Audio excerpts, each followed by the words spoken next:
We move on with the continuous coverage of the U.S.-Israel war on Iran across the West Asia.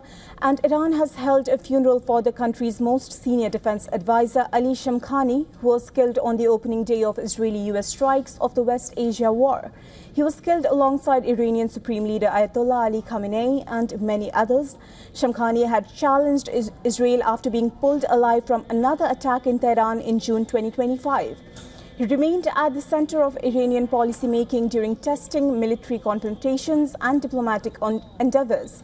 Khamenei had confirmed the 70-year-old former Revolutionary Guard commander as secretary of Iran's newly established Defense Council, created after last year's 12-day war. Shamkhani was a prominent military general who played an important role. On the other hand, Mr. Shamkhani also had a significant role in the establishment of Hezbollah in Lebanon. Since I was mostly on the war front lines, he was my deputy in Tehran. Under the supervision of our martyred Imam, he was following up on matters related to the formation and organization of Hezbollah.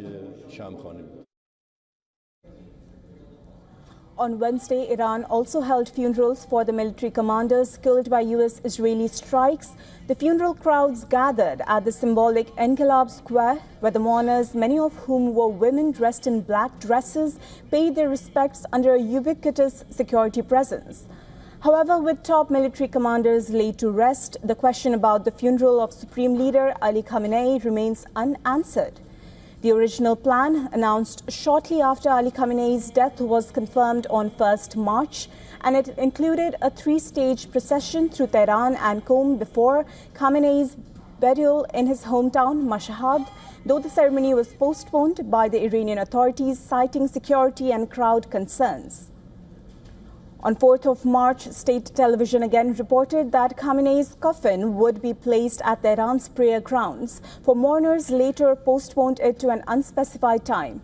Since then, the funeral plans have been revised several times. Foreign dignitaries, particularly figures linked to Hezbollah and the Houthis, have reportedly expressed their hesitation about attending Supreme Leader's funeral, as Hamas leader Ismail Haniyeh was killed in Tehran while attending former President Ibrahim Raisi's funeral.